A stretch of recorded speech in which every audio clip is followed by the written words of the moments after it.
Air live. The Hangout is live. Good evening, ladies and gentlemen. It's time for another edition of the Audible Live, the footballguys.com podcast. T. Salami, bearded Sigmund Bloom. So weird, bizarre. Matt Waldman with his luxurious beard that's better than all of ours. And, of course, Dr. Gene Bramall here with the live show tonight on Thursday evening, the first day of December. And bearded Bloom, we've got a game going on. Yeah, we do. And this one went, you and I talked about this one on the preview show, and it's going about the way we expected. Is these are two teams that aren't inclined to let a lot hang out on offense. And they're Dallas is playing sound defense. Minnesota, obviously, one of the best defenses in the league. So Sam Bradford's going to play this one close to the vest. Passing, again, efficiently, like we talked about, he's going to complete a high percentage of his passes, but not necessarily for a lot of yards. They had a one field goal drive, and you're seeing the resurgence of Charles Johnson. Maybe Charles Johnson has something left to contribute in the NFL as he's doing a little bit more in this one. There was actually a beautiful Cordell Patterson downfield play with the classic NFL push-off that he didn't necessarily need to make because of the coverage. While it was tight, I don't think he knew the ball was in the air, so this is another sign where Cordell Patterson has those natural abilities, getting more involved since Norv Turner stepped down, but still how Cordell Patterson holds himself back sometimes. The running game mostly kept in check. Jerick McKinnon, he's showing some spring in his step on the Minnesota side. Bradford left for a little bit, got crunched in this one. But Minnesota's offense, although it functions crisply, is just not able to move the ball and threaten for touchdowns consistently. Dallas, on the other hand, you saw basically Dak Prescott uncork one excellent deep ball to Des Bryant, who made a beautiful move. I think it was on Harrison Smith to get open. Ezekiel Elliott finished that drive. There was a Ezekiel Elliott fumble that he basically didn't fumble when they reviewed it. There was another fumble, Lucky Whitehead, when Dallas was driving. So, some defensive plays have made a few drives stall out, but this is going to be a nip and tuck close to the vest kind of affair that both of these teams are very comfortable playing. And I said, 13-10, I think, was what we said on the preview show. We're 7-3, so we're right on schedule for that. Yeah, it's getting pretty close to that. And Matt Waldman, of course, getting pretty close to all-star games and draft season, and I cannot wait for the pick your brain about the film study that you are doing all the time. How's it going, Matt? I've missed your musk. Appreciate it, brother. We are, the true star of this game for me has been Eric Kendricks, who I got to watch film with Gene Bramall, watching him tackle players in the flat one-on-one. He did it against Theo Riddick, who might be one of the more elusive players in the flat, to stop him. And then he did the same against Elliott twice to stop first downs.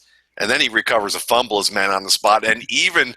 And before he recovers the fumble, what was awesome about it is that then as a second-year wily veteran, he fakes a holding call that gets drawn that calls back like about, a 35, 40-yard Ezekiel Elliott run that ends up setting up that fumble for him to recover and nullifies a Dallas drive.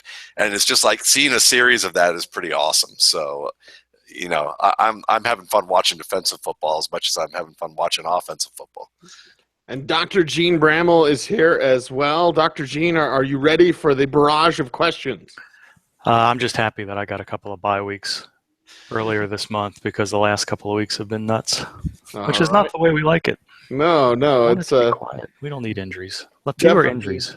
Definitely the 2016 season, absolutely crazy, insane, and all of that. Tons of things to get to as we go around the National Football League. We'll get to your questions a little bit later in the show. But first, injury news and notes with Dr. Gene Bramall. Of course, Dr. Gene, I'm going to start in Denver, in the Mile High City, with quarterback Trevor Siemian in a walking boot for 3 days at least, Tuesday, Wednesday, Thursday. Orthotics getting made for his cleats, and no practicing. So it seems like, and again, Friday will be the tell, and I believe Gary Kubiak when he says Trevor Siemian doesn't need to practice to play. What are your thoughts on this injury, on the mechanics of this injury, what it possibly could be? All we know is foot sprain, and all we know is, there's been pain associated with it. Now, Siemian did say yesterday that it felt better than it did on Tuesday. So an improvement there, but maybe not enough to get into the game this week against Jacksonville. What do we know? What do we think? What do we feel about this simian foot? Yeah, these foot sprain type situations often are nebulous. It used to be when we heard foot sprain, we'd automatically jump to the conclusion of a Liz Frank sprain. That's kind of the most common midfoot injury. But there are plantar fascia issues. There are plantar plate sprains. There are tendons on the outside of the foot that can be sprained. And the video that I saw on Simeon looks concerning, but there's really not a clear Liz Frank mechanism. There's a little bit of a turn at the end. His foot really wasn't crunched down.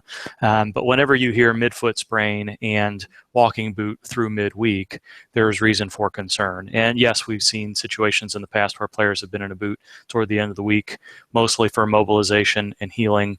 They come out for rehab only, and then it's immobilized for healing, and then they're back and ready to go towards the end of the week. It's really hard to read for me what's being said in the local media, and you may have a little bit better take on this than I do, but it seems like that there's a little bit more optimism there than maybe there should be. So if we're going to have to wait and see how the practice participation goes tomorrow, what he has to say to the media in the locker room, if he's cleared at all. This could be anywhere from a very reassuring Friday practice and him playing this week to maybe more likely him missing some time. But I think tomorrow is really going to tell the tale. Oh, Gene. Please tell me that Rob Gronkowski is going to be as good as new next year. What can we? I mean, we're not going to get him back this year, obviously, but the world is a better place when Rob Gronkowski is frolicking through the fields and playing football. But it's a lot of mileage on Gronk's body. What do we know? Don't put him on the cover of Madden. That's what we know. Yeah, and and the mileage is in a tough spot. This is his, I think, fourth back surgery, and all of them have been disc related. I think he had one surgery and then a revision surgery in college, if I'm remembering correctly. I know he had at least one. And then there was another situation in 2013 where he had a disc repaired. It's not really repaired, but they removed part of the fragment that's herniated, the part that's sitting on the spinal nerve that comes out of the canal, and then let him heal. Kind of hearing kind of the 6 to 8 weeks is what's being put out there right now, and we hear that commonly, and it's sort of 6 to 8 weeks before he can be cleared for contact.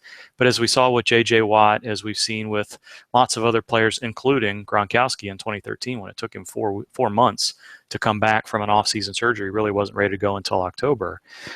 These players really, they don't get their core strength back, and they're not really reconditioned right when they're cleared to return. So, what we're hearing tonight is that probably even him coming back within 6 to 8 weeks is not likely. But, a player like Gronkowski in the playoffs, if he's close, maybe they allow him to come back for a limited package of plays where he can threaten teams third down and red zone. But I think it's really unlikely that we see him at full strength until next year. The interesting thing about this is we don't really know specifically where his previous surgeries were, whether or not this is in the same location or not.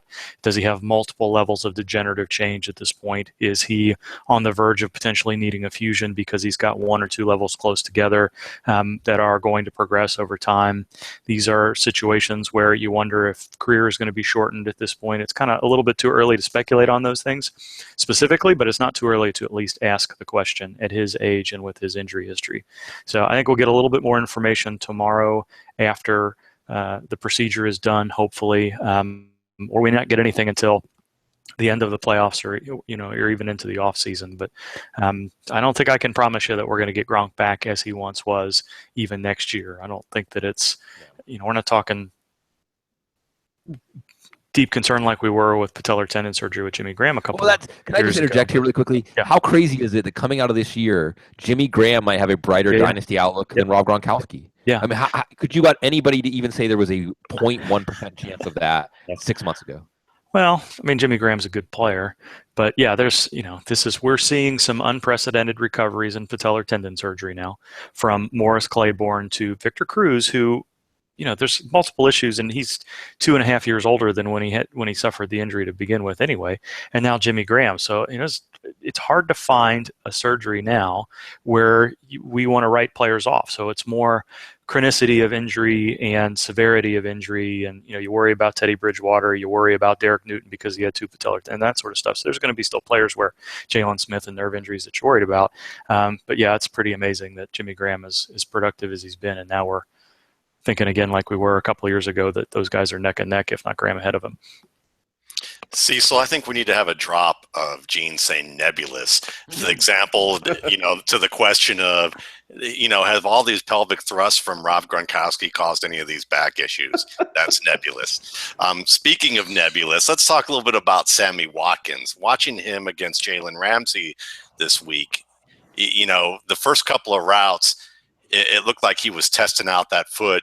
He didn't look like he was laboring off the line of scrimmage. He made both catches, but he had Ramsey playing off of him, and then he went for 63 yards on a deep pattern where he got behind Ramsey and made a nice play, but he still didn't look quite himself. Are we looking at Sammy Watkins as someone that we could start with just hoping that he stays healthy on the field and he's just going to be labored and we're going to get whatever production we can out of a laboring Sammy Watkins? Or is this going to be a deal where what's going on with him post-game after the Jaguars game, that we might as well just dump him and wait till next year, or hope that maybe the Bills are going to be smart and do that too? Both, I think. So what I tweeted earlier today was, I think the Bills and Watkins are do the best that you can as long as you can until you can't do it anymore, and then we'll fix it definitively. And whether that's next week or in January after the season ends kind of remains to be seen. So I think the interesting thing here is this time last year, Watkins was playing through a stress fracture in that foot before he ever had surgery and looking really good doing it. So we've seen him play through pain in this foot effectively before, but not this year. We didn't see it in the preseason. We saw it just briefly in the early part of this regular season, and then he shut himself down for a period of time, tried to come back, and then shut himself down essentially for 10 weeks. He was missing probably 10 days before they put him on injured reserve, and then they brought him back in 8 weeks. And it didn't seem like anybody was expecting this on Wednesday. So maybe you expect I haven't really done anything for 8 weeks. I got in 3 limited practices, and then I'm sore after the game on Sunday, Monday, and maybe a little bit on Tuesday, and I feel okay. Like you would expect a player who really hadn't been doing much football-related activity, especially in game stress and speed conditions, until that point. For them to expect him to practice on Wednesday, him show up 72 hours after the game and tell the trainers I don't feel right, and then really not do much in practice at all for 48 hours, tells you, I think, that we really are no better with Watkins than what he was 10 weeks ago, and that's a concern. So I was always – yeah, go ahead. Didn't Anthony Lynn say he still has a broken bone in his foot? Well, he does. I don't think there's so is it broken? Has it just not fully healed yet? I mean, we're probably talking semantics there. I think if the bone was clearly broken, or if the screw was fractured, or if there was some sort of hardware issue in there necessarily, he would have had it fixed. I still maintain it was surprising to me. And again, I'm just a pediatrician guy that's reading Twitter and stuff like this here. But in comparison to players that have been through this in the past, we know that the bone non-union is a risk with these type of injuries, and multiple players, from Emmanuel Sanders to Ahmad Bradshaw to Julio Jones to Devontae Parker. I mean, I could spend the next 2 or 3 minutes listing players that have had revision surgeries for this particular issue, knowing that he's got pain, continue to have pain 4 to 5 months after surgery. That's not just regular post-surgical stuff. So it was a surprise to me that they didn't choose to pursue surgery earlier this year. And I think what happened was the Bills started playing better. Watkins was hopeful that as things cooled off, he'd be able to do as well as he did this time last year, and then maybe have a procedure like Edelman and Bryant did at the end of the year. So that's where I think we are right now, is that there's enough for him to play for right now that he doesn't feel like it's so severe where he just can't function. But Matt's absolutely correct. I think if you watch him, there are going to be plays where he looks really good, but he's not going to be able to sustain that. He played 25 snaps after not doing anything for 10 weeks, and 72 hours afterwards he couldn't practice because there was soreness in his foot again. So, I think that gives you all the red flags you need to know. And are there going to be times where, what did he have? 3 or 4 targets last week, and he caught 2 passes, one of them downfield. He's the type of player that in that limited duty could still put up some numbers. So I don't know if we want to dump him necessarily, but I don't think he's shown us anything in the last going on 6 months now that would make you think that he is going to be a 12 to 14 target, 6 to 8 catch, elite productive type player for the rest of the year. Gene, just quick question with that, though. Is there a long-term risk for him playing on this like this? I mean, because they're 6-5. They have a quarterback who can't throw in the middle of the field, and they have, and we know about their coach. So what exactly, to me, it's like, yes, they're 6-5. They have a chance to beat the got Rex Ryan. Why are you even trying? Yeah, not badly, you're still alive, but your coach is Rex Ryan. Well, it's like when you have eliminated coaches Rex Ryan, you might as well chain your offense to the back of a Jeep and drag it down a road. So, I mean, that's basically what's going on. So I'm just wondering if Sammy Watkins is getting dragged down the road by his foot right now, or whether or not I'm just worrying too much and that long term he's going to be okay. So I think, I'm trying to remember the study specifically, but I think there's a small percentage of players who don't do well after the first surgery who also don't do well after the second. But and there's a number of players since that. But if I'm remembering correctly, I think 20 of 21 NFL players, and the majority of those were wide receivers, returned to full form within 12 to 16 weeks after revision surgery. So could he be doing any more damage? Probably not. There's always a risk when you're talking about a bone that hasn't fully healed this far out that it won't heal in the future. But I think that those conversations would have already been had, both the first time he had x-rays in week 2, week 3 when he wasn't feeling well, and when the decision was made not to have surgery in the first week after he was put on injured reserve, and last week when he had a CAT scan or x-ray, I don't remember specifically what it was, saying he had enough healing to be returned to practice. So I think those discussions have been had, and they may continue to be had on a week-to-week basis based on what he's feeling and what the imaging studies show. But no, I think other than needing multiple surgeries for the same bony issue, there's not necessarily a whole lot of increased risk for him continuing to play. One last question, and I'll leave it alone, but I just want to make sure, are those discussions could they include things like, we don't think you should play, we think there's a risk for you to have this hurt more, and he's like, I don't care, I want to play, and they say, okay, and just do that kind of thing? Is that the type of situation that could occur, or am I too much speculation? No, it's not too much speculation, but I don't know that I've ever been in that room to know exactly what goes on. My sense would be that it's ultimately up to the player always, but whether or not he tries to play. But the team they can choose to not put him on the field. They can make him inactive, and he can't play. So it's a dual decision in that regard. And yes, I would imagine that there are some players that play against medical advice. I don't know if Watkins falls into that category because he's been asking for x-rays, and he consented to injured reserve and all those sorts of things. So I think he's a player that wants to play. But if you go back through the last 2 weeks of comments from him, at some points he's saying he's not sure if he's back yet and he's worried about his conditioning, and then the next day later he says he's fully healthy, and then he comes in saying he's sore on Wednesday. I think he's got some concern in his own mind too. So I think he's still straddling the fence. That's why I say we may, if he doesn't like the way practice goes and he can't get in more than 20 reps snaps this weekend without doing well, then I think it's possible we hear him shutting it down next week. But it could easily be January too. This is a true week-to-week situation where it's going to depend on how he feels and whether or not he feels like he's going to be able to do anything effectively or not. From a wide receiver. Grandma's call. That's what's going on. Don't answer the phone. From a wide receiver that's playing to a wide receiver that's not, but the chat room, which is reacting, Christopher Garrett, Dr. Smith is also talking about AJ Green and would like you to talk about AJ Green, Dr. Gene.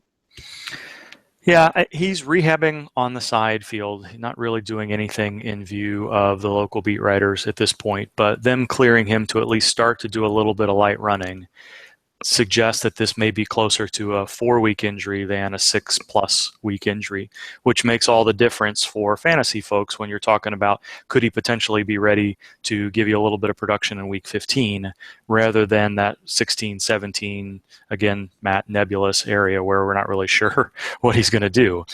I still think it's going to be difficult for him to get back productively before week 15. I don't think this is a precursor to him practicing more and then playing next week. I still think we're looking at 4 weeks as the over-under here, which puts him right in that week 15 range, and maybe he's not ready to be fully playing at that point. And then again, the Bengals are not going to make the playoffs. So are we going to put A.J. Green, who we think has a high hamstring injury, in a situation where he's not fully recovered, and you put him in a compensatory type situation or in a spot where he might aggravate that area a little bit more?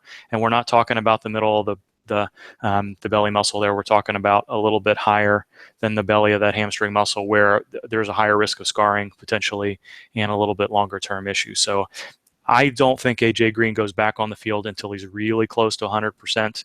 And I know every player wants to play, but if there's really not a whole lot to play for and we're not absolutely certain that he's going to recover, I don't know that you're going to put him out there for week 16 and week 17 with the way that offensive line is playing and without another goal in mind. Give him the whole offseason to recover. So I'm hoping we see him in week 15, but I'm not necessarily optimistic on it yet.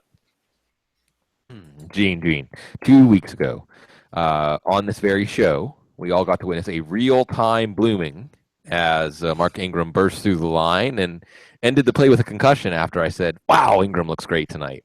Wow, Ingram looked great last week. It's not a real-time blooming, but he's missed practices now.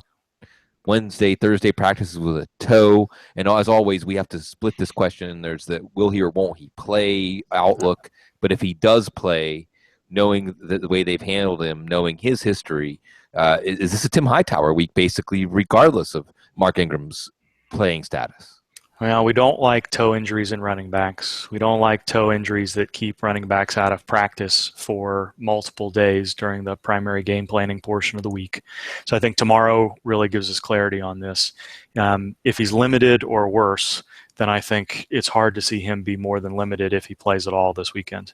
If he's back to a fairly good practice and we hear positive things in the locker room after practice, then maybe this is a DeMarco Murray type situation where he doesn't do much until Friday, then does more and is ready to go.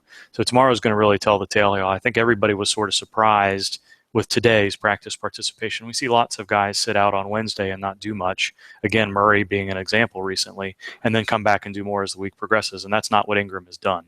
So I'm a little bit nervous about him. He goes on a long list of players today where Friday is going to be pretty important to decide whether or not we're looking at a game time decision or something we don't really have to worry about that much at all.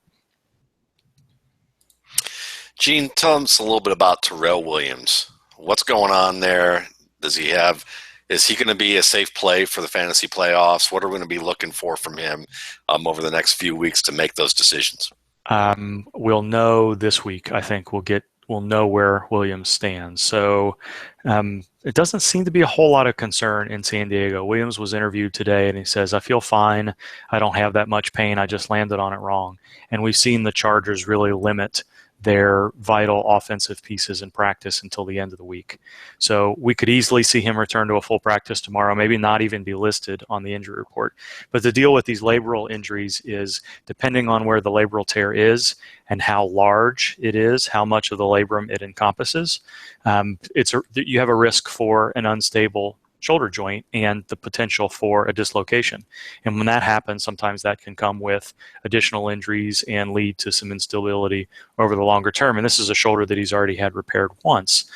So rehab is pretty important here. If he is got pretty good strength and range of motion, and they're not worried about the stability or the labral tear is not in a spot where it's of high concern for those things, then it would be fairly likely for him to recover and return to play this week and may not have any trouble for the rest of the season, something he could play through. We've seen wide receivers play through this injury in the past, from Sidney Rice a couple of years ago, all the way to multiple others over the past couple of years. So it's possible. But if he's not practicing tomorrow, then we're in a situation where maybe we're looking at Eric Decker, Deshaun Jackson, and those guys aren't completely comparable in that Jackson in particular has got a rotator cuff problem, not a labral tear. But where you're looking at a situation where we may need more than 1 week to rehab to get him back at some point this year. So tomorrow's practice, he's in that list for sure. Along with Devontae Parker, guys that we got to see what goes on tomorrow. And then once we see how the next 48 hours go, it's going to inform us not only for this week, but probably for the weeks beyond too. How worried are you about Tom Brady's knee? Not very. Didn't really like the way he was moving around last week. He clearly wasn't himself. And as we kind of talked about on Sunday morning, Tom Brady isn't a mobile quarterback in the sense that he's Russell Wilson or Colin Kaepernick or even Aaron Rodgers, where he's a threat to move outside the pocket and scramble for yards. But a lot of his game, especially with, when the offensive line isn't playing great, is he's got to be able to slide and move in the pocket. He's got to slide, climb, what have you.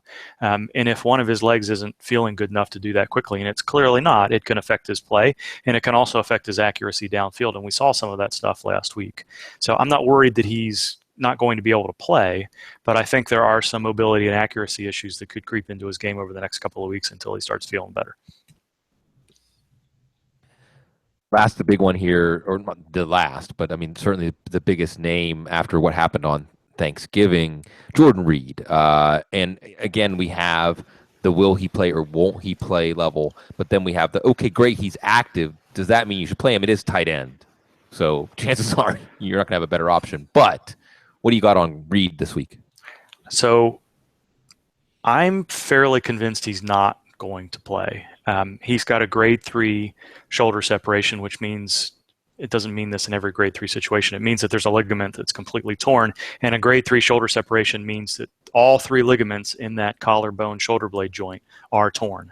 So you're talking about an unstable end of the collarbone where he's probably got a big old bump on his shoulder where the collarbone is lifted up. And yes, he was able to come back and play probably after a pain-killing injection. And then he couldn't really lift his arm after the game. So I know he really looked good playing through the injury in the second half, but this is one of those injuries like a high ankle sprain, a lot of shoulder bruises, those sort of stuff, where hip pointers, where they're terrible afterwards, even though guys look pretty good during the game. The reason I'm hedging my bets is twofold. One, he was able to play through and proved he wanted to try to play through pain on Thanksgiving. And two, David Chow on Twitter, who was the San Diego Chargers team doc for 17 years, tweeted something interesting to me that I'd not heard before, suggesting that even though this is a higher grade injury, the fact that those bones are separated, the shoulder bone and the collarbone, and not the shoulder bone, but where the collarbone and the shoulder blade come together near the top of the arm bone itself, they're really, because the ligaments are so disrupted, those bones are really not rubbing on each other, and maybe there's less pain than you would normally think with that. And maybe he'd be closer to play with this injury than with a grade 1 or grade 2, which we've seen lots of guys miss time with already this year.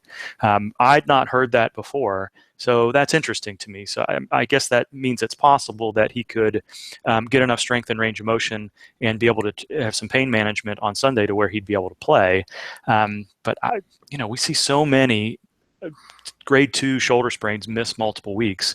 It's just hard to see him play through an injury where he really can't move his arm at this point. Again, he's another player where if he misses this week, you wonder what happens after that. When the ligament's completely torn, it's going to take 6 weeks to heal. So this is something that's going to linger the rest of the year. And if they're able to manage it well enough for him to play this week, that's a great sign. But I'm leaning more towards doubtful on him, despite what Chow has said. So I'm interested to see how this works, because I think it's going to inform process for me in the future based on this injury. So, Gene, at halftime of this game, I listened to Steve Mariucci talk about the Rob Gronkowski situation and say, they've got Martellus Bennett, they're fine.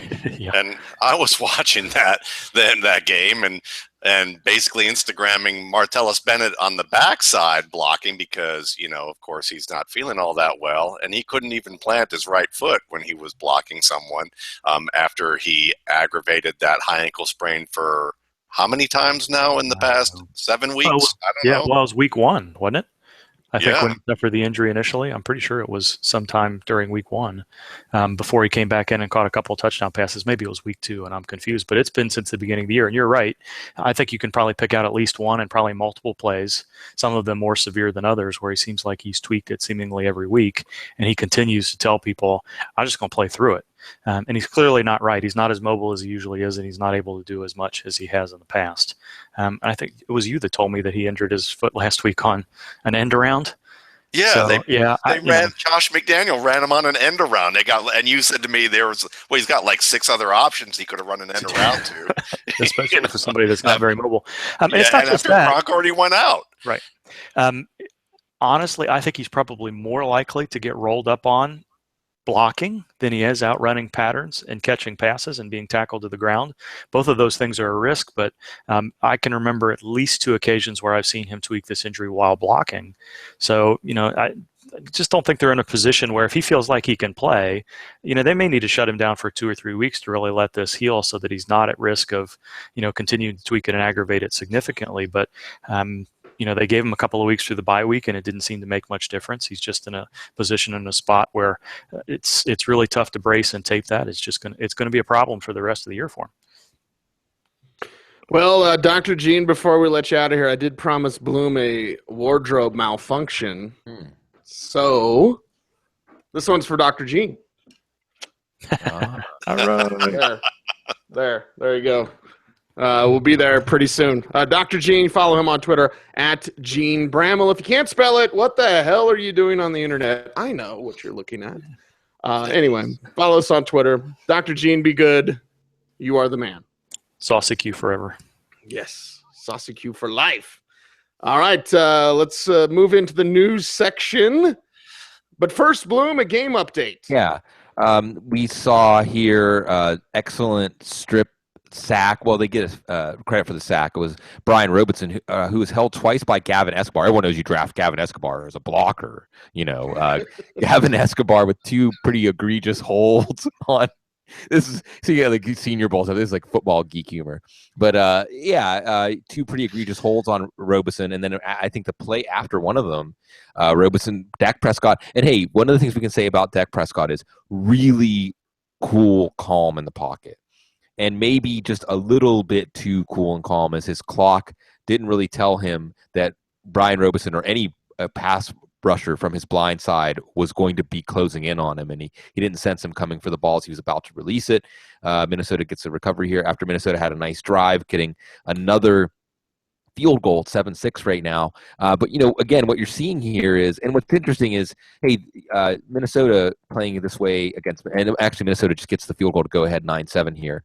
But Minnesota showing their strengths in this game against the NFC's best team right now, holding, with the exception of that one pass to Des Bryant, really holding Dallas in check. And Sam Bradford makes this offense functional. It's just so difficult for them to score touchdowns. We saw Kyle Rudolph not truly open, but Sam Bradford put the ball where he needed to. Byron Jones was covering Rudolph one-on-one and kind of obstructed his view of the ball coming in. The ball did hit Rudolph in the hand, so that was their one chance to score a touchdown. So it's interesting as we project these teams forward. In Minnesota, of course, just staying alive for a playoff spot, and Minnesota should feel like if they can get to the playoffs, their defense means they can hang with anyone, but their offense means that they're vulnerable to get knocked off by anyone. So we'll see how Dak Prescott responds. We haven't seen Prescott lately in too many of these situations, except the Steelers game. But the Steelers offense rolled out the red carpet for him. The Vikings will not do that in the fourth quarter. When you project this team forward, Matt, it includes Adrian Peterson. So if you've got a bench spot and you've got the ability to stash someone, are you taking a lottery ticket stash on Peterson, who may return in week 15? Christmas time. I did today, actually. I drafted him in our staff league. I dumped him about 3 weeks ago, and I added him again this morning because it was a luxury and just decided that, I don't want to test the fates, and I was feeling kind of superstitious. But it's difficult to know because this was a question that we probably should have asked Dr. Gene again, which is, he's sprinting in a straight line. That's great. but he's not taking contact. He's not making cuts, at least from what I hear at this stage. So how far along is he really? I don't want to tempt the fates again, so I'm asking that question with him on my team. And I would take that chance if I had one luxury bench spot, because he's an incredible healer. He's an incredible player. And you hope that maybe that Shermer can fit Peterson into the offense better than Norv Turner could. I know that sounds crazy because of how illustrious Norv Turner's career has been, but when you retire because of the fact that you're having difficulty changing with the times, and those times where you don't have an offensive line and you lost your starting quarterback and you need to trade for somebody and fit everything in together, sometimes you have to junk everything and kind of fix what you have and go with that, and not pull out the roadmap that you've had since 1947 and decide that that's the one that you're going to drive to the nearest spot to that might be gone by now. So I'll take the shot on him. Yeah, make it happen. Sigmund Bloom, Matt Yeah. Waldman, Cecil Lammy here as we get to our news section. Let's talk about that Patriots offense. Sans Gronkowski. It seems like a lot of fantasy owners, Bloom, are just expecting a shut your mouth ton of Edelman. And sorry, Joe, for even thinking about cussing, but you know what I mean. Lots of Edelman, but Hogan getting healthier, Mitchell there, and of course with Bennett and that running back situation, which is three-headed right now, for now. How do you think New England comes out, now that we know there's going to be no Gronk? Maybe I'm oversimplifying this. Doesn't this just seem like the time to get Dion Lewis back to his 2015 usage? I mean, isn't Dion Lewis the answer here? Because Should be. He gives you that run pass option out of the backfield. He's now got the rust knocked off after 2 weeks. It just seems like it's Dion Lewis time. Of course, Julian Edelman will have a high enough floor now week to week in PPR leagues that you're not worried about playing him. Malcolm Mitchell becomes really interesting because, look, Tom Brady's been raving about this kid, and we've seen how many young receivers have we seen fail in this offense regardless of their physical talent. And we know that Malcolm Mitchell had physical talent, but it's clear that he's picked up all of the mental aspects of it and just the way that the do your job aspect of this offense. It's obvious. I think he endeared himself to the team a lot when he had that injury in the preseason and was practicing the next day. I mean, the next practice. So I think there's a lot of trust there. Malcolm Mitchell is somebody that if he got off of the waiver wire, you might be really excited about. And maybe Chris Hogan. Hogan still had 4 for 70 last week. He was no slouch. So there's going to be a lot more targets there. But this is a net downgrade for Brady and this offense. And now we look ahead at New England's schedule and we see, Baltimore, their defense isn't pushover. Denver. And then the Jets again, and we saw the Jets frustrate Tom Brady for a half in this game. So I'm wondering about my playoff teams with Tom Brady as my quarterback. And I think that this also greatly shakes up the AFC playoff picture. And Cease again, hate to say it, with the Steelers, I mean, the next team you would think of in the AFC would be the Steelers. Does this open the door to Oakland to have a chance? I don't know. I mean, if you're saying what team can go into Foxborough and win, in the bracket it is the Steelers. But this is a massive injury. But for fantasy, I think you're shrinking the pie, and I don't think you're going to redistribute to Bennett, as Matt was chronicling there. Bennett still doesn't look right. You increase the size of the slice for Edelman. Mitchell maybe significantly. Lewis maybe significantly. But this New England offense that we saw, as good as the 2007 offense, is not going to happen. Matt, what's the answer for New England, and who's the door open for in the AFC? Yeah, I mean, it's an interesting story. I mean, and I think that Bloom chronicled it pretty well. I mean, to me, the constants obviously in this offense were Gronkowski, LeGarrette Blount, and Brady. And now when you look at this with Gronkowski removed from the picture, Edelman's going to get a little bit more love both in man and zone. You're probably going to get a little bit more love in man coverage from Malcolm Mitchell. So I think that those shots to the end zone for him multiple times last week were real positive. Same with the week before where he got some good looks. He does juggle the ball. That's something that he did numerous times, and it was one of those situations that I couldn't help but smile and think of my favorite under the radar, summertime turned bust, Kendall Tompkins, who dropped multiple passes and Brady kept going to him. And I looked at Malcolm Mitchell and thinking, dude, you had like 3 juggled passes in the first half alone, and you caught all of them, so you wound up okay. But he did also have a play where he was just shy of catching a touchdown that went through his mitts, though the throw was a little bit long. It just tells you how close it is to becoming somebody's favorite and everyone's happy with, to being a guy on 4 teams. So it's one of those situations where I think Mitchell has a good shot. Brady still has his confidence, even if I think it's a little more tenuous than what's being broadcast right now. And then I would say Bloom's absolutely right about Dion Lewis. I think that he's probably going to eat a little bit more time away from Blunt, because of the fact that Blunt may not have a tight end who can block for him in the run game, and they might decide it may be more worthwhile for us to spread the defense a little bit more. And the one player who actually runs well from a spread set, who can run between the tackles, is Lewis, not White. I mean, Lewis this past week actually cut back against the grain on a gap play, which usually means you're going to get planted into the ground like a steak about 3 yards behind the line of scrimmage. And he actually had a nice gain because of his quickness and his vision to see really that this was one of those small minority of opportunities where you can cut back on it. So I think that he's probably the real winner. And then Chris Hogan may actually be a guy to keep an eye out on, because he operates both well in zone and he can go deep and man off play action when they need it. So, I think the Chiefs are a team to watch here, because as much as I know, look at the sour, distinct face that Cecil gave me this, but hear me out.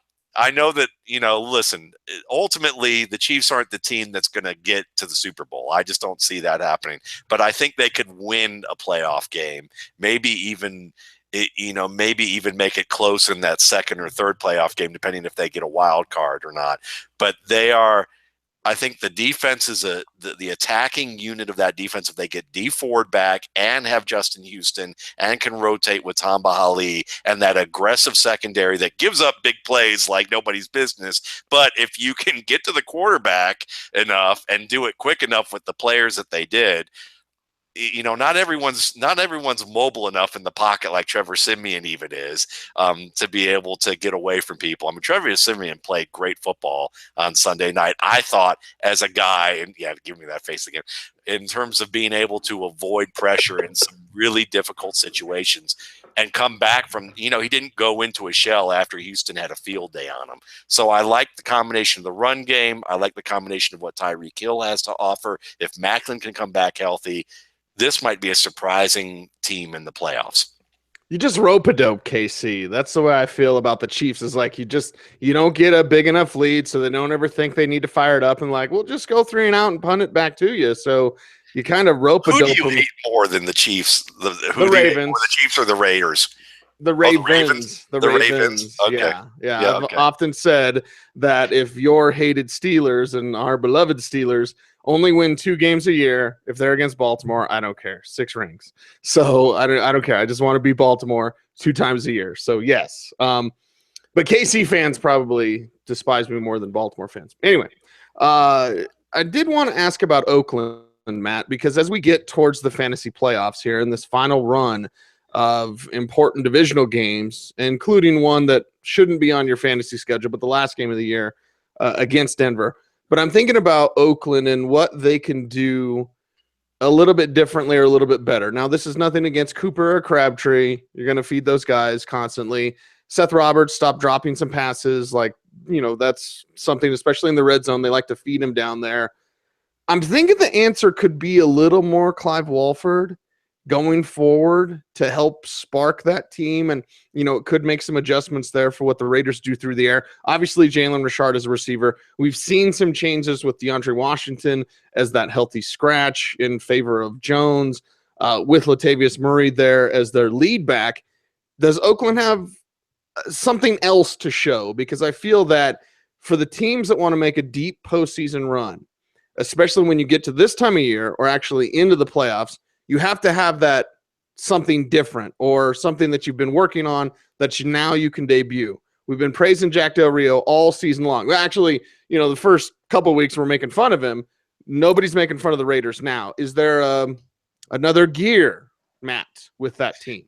Yeah, and I think there is, and I think it's already shown up. But I like the idea of Clive Walford as being that possibility that could be even that additional facet on top of the one I'm about to mention, because you love what he can do. That adjustment in the end zone last week was something that he flashed at Miami, but you haven't seen really at any stage during his first year and a half in the league.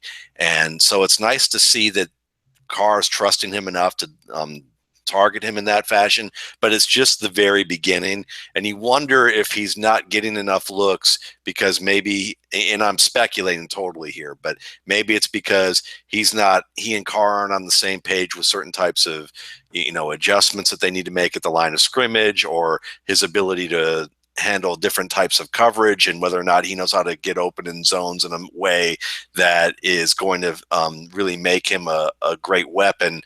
Because, being just a one-on-one player, that requires an adjustment from an offensive scheme too, if that's all you are. So that's something that I still don't have answers to, but I wonder about. The guy that's interesting to me is a guy I probably pick on the most early in the first 6 weeks of the season, which has been Latavius Murray. I feel like they've been figuring out ways to use Latavius Murray, and whether it's not even just figuring out ways, maybe it's just him in general.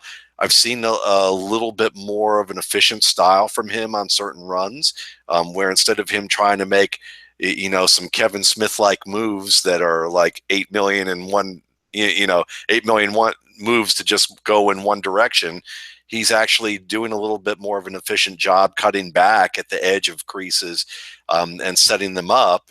And I feel like that he's run with a little bit more power and gotten in, had more consistent gains where it's not like 2-yard losses, 1-yard losses, 50-yard run, 3-yard loss, type of thing. He's been consistently getting positive yards, and this team seems to been thriving off that mentality of him being able to be a little bit more of a consistent runner. So I'm thinking maybe this run game might be part of that answer, and it would be nice to see that happen, because the pass rush has certainly been helpful in some regards, but this team does have its weaknesses on defense for sure.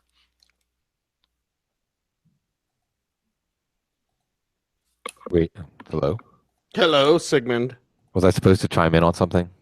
I was too busy watching the stirring Dallas comeback. Yeah. Here we go. Dallas. Chime in on the Raiders. Or actually, I also wanted to flip on the NFC side, Bloom, and ask if the door is open for Green Bay. Yeah, it is. It's so funny that you say that, too, because when Green Bay won pretty soundly at Philadelphia, I thought, oh, my God, this is going to end up with Green Bay winning the division, isn't it? This whole season is building up to Week 17. The division is going to come down to Green Bay against Detroit, at Detroit, and Green Bay is going to win the division. This is how it's going to go down. You're a Green Bay hater. I don't know why, and I don't want to be. I am too. I don't want to be, but something about Green Bay. Not as much as you, though. Yeah, I don't. But see, because you can see now that Detroit has a tough game down in New Orleans this week. We're watching in Minnesota. So, by the way, folks, if you're listening along or listening on Friday or Saturday or something, you saw Adam Thielen with a fumble on a punt. It was very close, sort of a bang play, but they reviewed it and saw that he did fumble it. And on the very first play, just a quick let Des Bryant get to the edge and get around Xavier Rhodes. I don't know how Rhodes gives up the edge on that play, on basically, just a quick route to get the ball out in Des Bryant's hands in a 1-on-1 situation, and Bryant scores. So Des Bryant showing you how matchup proof he is in this matchup, having a good fantasy day for us. But you have Minnesota's fatal flaw on display here, where it's just so hard for them to score touchdowns, and even with the good defense they have, it gives them so little margin of error. And it could cost them a chance to be in the divisional race here. And then with Detroit, we pray and we hope that Detroit can hold on. But Green Bay, they do have Seattle coming to Lambeau, but then they play their 3 divisional opponents, Chicago, Minnesota, and Detroit. They play Houston this week, where Detroit, has to go down to New Orleans. They have to go to face the Giants. They have to go to face the Cowboys. They have 3 really tough road games in addition to Green Bay coming to town. So it is all. Sorry if you're a Green Bay fan. I don't want to be offending you. I don't know why. I just want to see the good things happen to the Detroit Lions. On the Oakland side, I'll be interested to see, with confidence coming back now between Carr and Crabtree, and more than any other receiver that I've watched from a fantasy lens, it just seems like Crabtree runs hot and cold in games, and when he's hot, Carr will lock in on him. It goes back to that first game, catching that 2-point conversion, and when Carr and Crabtree get going, pitch and catch, then Crabtree can put up these massive games. And I would guess that if somebody did some sort of metric on, top 10 finishes, top 20 finishes outside of the top 50, Crabtree is going to have the widest range of any wide receiver. Julio Jones has had some ups and downs this year too, without a doubt. But Oakland on the AFC side of the bracket becomes so interesting with Rob Gronkowski out, because I think that's one of the first things you would think of is now Oakland, if they can get some help, if they can finish up in their schedules very manageable, then they could somehow get home field. And of course, everyone's mind too, I think someone brought it up in the chat room, it goes to the Tuck rule. And wouldn't it be something? What was that? Are we talking about 15 years now since the Tuck rule game? Yeah, we're super old. We're so old. That's why we do things like grow beards and grow out our hair long and all that kind of stuff. So, here we go. Matt, I did, speaking of talking about back in the day, I took time out this morning on the preview show just to talk about how I used to be able to dunk on a 10-foot rim. It's true. I have the dunk contest champion T-shirts to prove it. Anyway, I was talking about Carolina, Seattle, and Bloom and I had a disagreement. Yes, Carolina, Seattle. I think Carolina might be able to go and show like a back in the day type. I mean, you get to compete against a team like Seattle, who certainly has to come out in their own right. I mean, but come on, what's up with your boys, Matt? 5 points against Tampa. Come on now.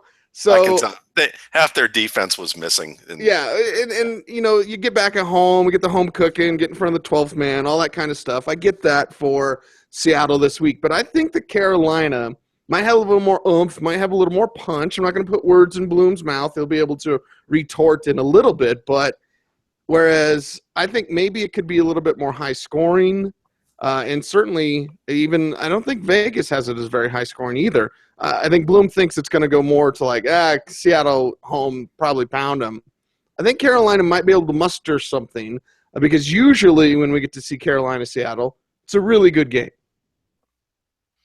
So, do you want me to respond, or do you want Bloom to give his take? No, I want you to respond. Okay, you're the tiebreaker. Okay. Well, here's my thought: is Michael Bennett should be back this week, and he's been pretty much what's been ailing that defense in a lot of standpoints, because I don't think Jameis Winston would have gotten away from Michael Bennett as opposed to getting away from Frank Clark. As good as Frank Clark could eventually become, he's still a young pup. So I think that Bennett, what he can do as both a tackle and an end is devastating, especially for a Carolina Panthers offensive line that really should be the Pussycats at this stage in terms of how bad they are.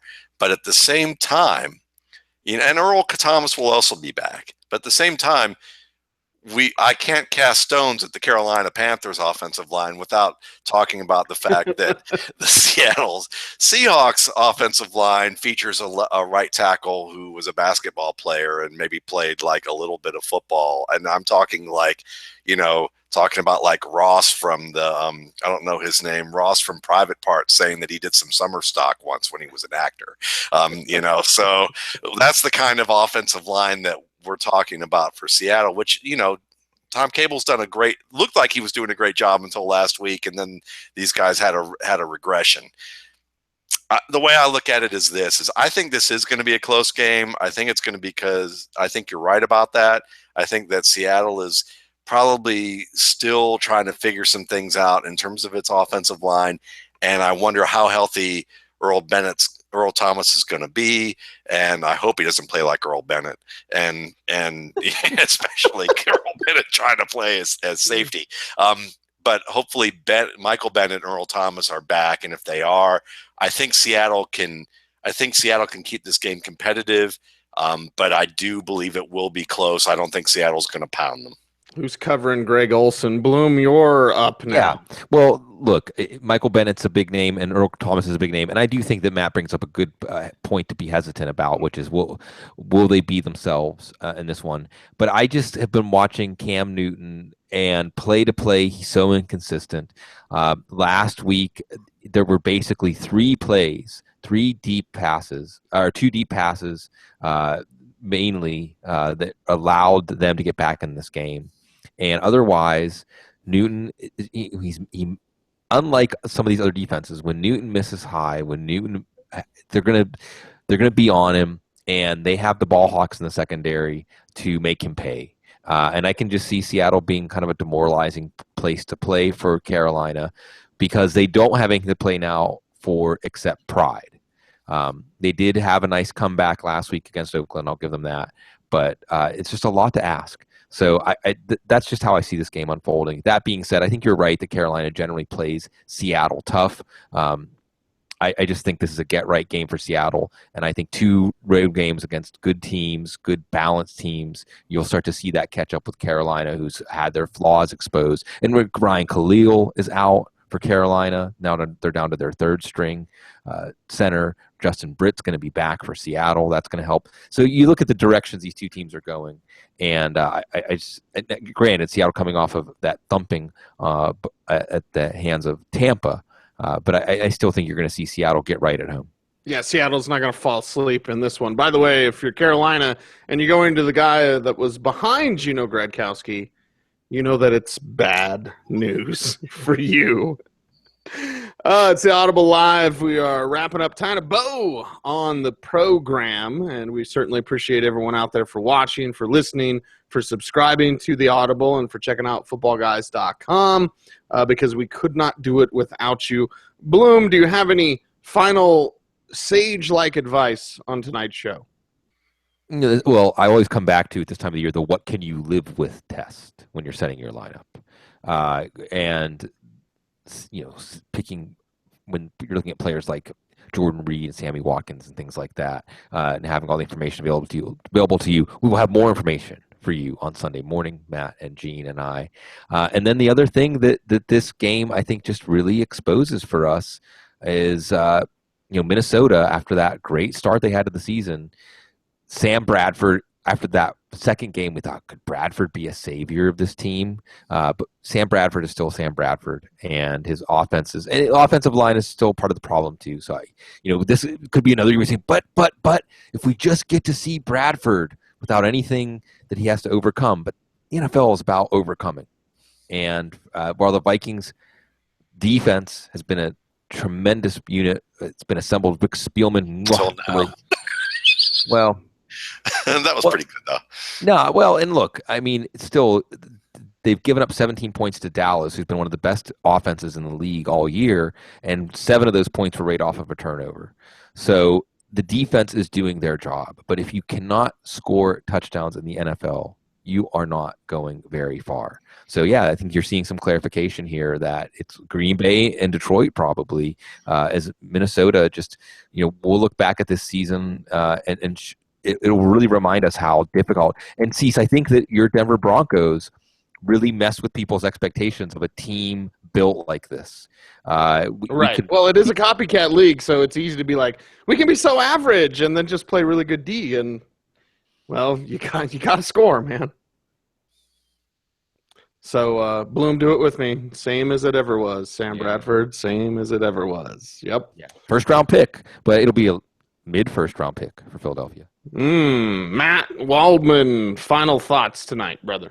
Well, I would definitely recommend anybody to go over to Football Guys and check out the roundtable where Danny Tucito did a really nice job talking about his playoff advice that I thought is timely and informative. So I would check that out. And I'll just add one more note about why I think you may be right about Carolina and Seattle. And the thing is, with Seattle's defense, we have to understand that them playing a 4-3, they play a base 4-3 with some zone in the back that converts to man.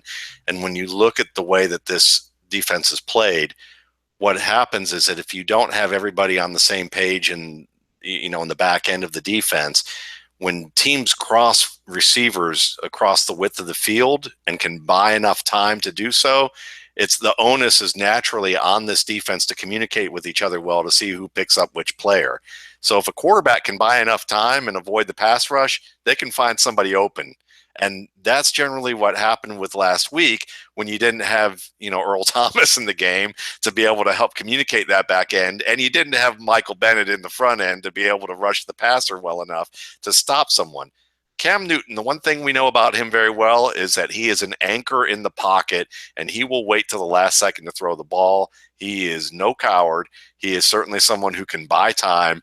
And when you have Ted Ginn roaming on deep crossing routes or deep post routes in the secondary, or as well as Greg Olsen, and they figured out the memo that Ted Ginn actually might be the guy they need to keep throwing to, that can be dangerous for a Seahawks team that if they don't have Bennett back this week, that could be a problem. So those are some things I'd watch out for this week.